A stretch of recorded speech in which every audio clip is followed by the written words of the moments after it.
This is Robert Murtolacci, the Mindshare Learning Report, Canada's Learning and Technology e-magazine. And welcome to this week in Canadian EdTech MindShareTV podcast. We have a very special guest in Tom DAmico, who is the Director of Education for the Ottawa Catholic School Board, recent recipients of the K12 School District of the Year Award, presented at the Canadian EdTech Summit in partnership with McGill University this past week. Tom DAmico, thank you for joining me today. Hi, Robert. I hope you're well. It's great to join you and all the great work you're doing at Mindshare Learning. Thank you for that. And we're very grateful of you being part of the C21 CEO Academy community of leaders from across the country. Clearly, your district and the great work that you do as a team has emerged at the top of the list this year with all your terrific work around deep learning and infusing Michael Fullan. You have some, it is Cyber Safety Month, if I'm not mistaken. You have an initiative there. And well, congratulations. How does it make you feel?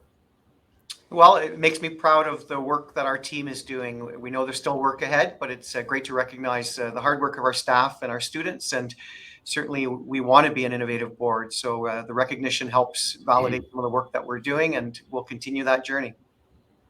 Well, speaking of the journey, you embarked on the deep learning journey with Michael Fullan and his program a number of years ago. Perhaps you can share what inspired that. Yeah, it was back in 2014, and it was the director at the time, Julian Hanlon, and the associate director, Denise Andre. They connected with Michael Fullan, who was starting an initiative that was called Deep Learning. We didn't know what that was about at the time. They were trying to get 1,000 schools, and they had 5 countries involved. And it really was inspired by the work of Dr. Michael Fullan and his colleagues that were looking at the challenges of students right around the world that weren't engaged in school. And they felt there was a need for education reform. And I'm pleased to say that, 8 years later, there's now 3,000 schools across 18 countries involved in deep learning. And Ottawa Catholic has been there since the start. We began with seven schools, and we now have deep learning in 85 schools. Talk to me about the impact that it's made over that time. Well, early on, the impact was we really lacked coherence. We were a board that had lots of great initiatives going on. We were looking at increased use of technology. We had people using social media. We had just finished installing Wi-Fi in all of our schools back between 2011 and 13. We were getting into maker spaces, robotics, BYOD, iPads, Chromebooks, all the things that you could think a district would need. But we didn't have a collective language, and we didn't have a framework. So that deep learning framework really allowed us to focus on the elements of starting with leveraging technology, looking at our pedagogical practices, our learning environments, our learning partnerships, and that's made a huge difference. So there's now a common language, and we're not using tech for the sake of tech. We're using technology to do things that we couldn't do in the past without it. Fascinating. And we recently had at the summit last week on the fireside chat, Jeff Edwards, your superintendent of technology, who really was quite inspiring and provides a glimpse of on the tech side of the equation of what's been happening at your district, particularly around the pandemic and post-pandemic outcomes. And that's a great segue to my next question around how did you innovate during one of the most opportunistic times in a crisis? As I remind folks, when we're talking about that period of learning, it was crisis learning, and in many cases, building the plane as you're flying it. So, talk to me a little bit about give us a glimpse of what that looked like for Ottawa Catholic. How did you manage that challenge and come out of it? Yeah, I don't want to diminish how hard it was on staff, because it was extremely difficult the last 2 years on staff, on families, on students. But at the same time, there's a saying, don't let a good crisis go to waste. And we certainly took advantage of that. I would say starting with not having a virtual school, we had 3 weeks to build 3 virtual schools. And for a board that had 45,000 students, we created a an elementary school in 3 weeks for 7,000 students, a Incredible. secondary virtual school for 4,000 students, including 7 and 8. So that was a huge challenge. So 11,000 students starting off and needing the infrastructure and needing all the resources, the training. That has certainly changed from year one to last year. We had 2,300 students in our virtual school. And this year we're at 884. So we're down to about 2%. And I think that's the right model, Robert, that if we treat true virtual schools almost like an alternate type program, it's not meant to be somewhere you go because of COVID. It's meant to be a learning platform that works best for a certain segment of our school population. And we adjusted using Google Meet for our video system. We certainly made sure that our deep learning model and our digital ecosystem would set us up for success. We use Hapara as our learning management system, similar to Google Classroom, but a little bit different.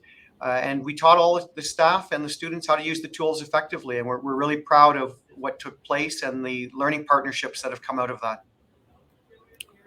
Talk to me about the teaching practices that emerged. There was a lot of, you referenced a number of tools and the online piece that was introduced. What, in terms of sustaining and coming out of it, Dr. Steve Jordan's professor of psychology at the University of Toronto, who I've interviewed on a number of occasions, who has an EdTech company, is passionate about learning and innovation, talked about the threat of the great snapback. How was that played into the start of the year? Yeah, I mean, both of those were challenges for sure. And I think when you talk about the pedagogy that was involved, it really had to start with, let's get away from the tools and let's focus on the challenges of prioritizing mental health and well-being. And how do we use the tools to do that? So when we looked at that virtual environment and the start of the pandemic, we had to make sure that our staff were using tools for wellness checks. They were having a starting point for all of their classes, checking in on the students. That's after we dealt with the logistics of needing Wi-Fi and needing devices and needing the platforms. But then how to use the platform properly. So when they were beginning to use breakout rooms and they were finding students that, whether they wanted their camera on or off, all of those were real logistical challenges that needed to be addressed. But when we got down to getting past those challenges, it was the teaching pedagogy. How do you design a proper synchronous learning activity for different levels of usage of students, different technical abilities? And the new challenge that our staff had never had experience in the past, a parent over the shoulders, some parents there, the entire class. And we had to treat them as learning partners and not treat them as evaluators. And that took some changes in practice.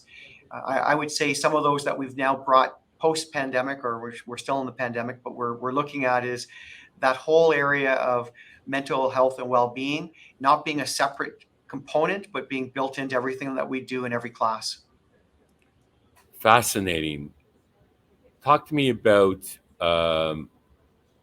preparing for the next crisis. One of the outcomes of our EdTech Summit in Montreal was creating, through crowdsourcing of all the delegates and participants, EdTech crisis preparedness handbook, playbook. Right. And certainly the playbook that you put together focuses on relationships and those connections. And I think that's where we've benefited from the last experience. A lot of those connections are now in place. The networks are much larger.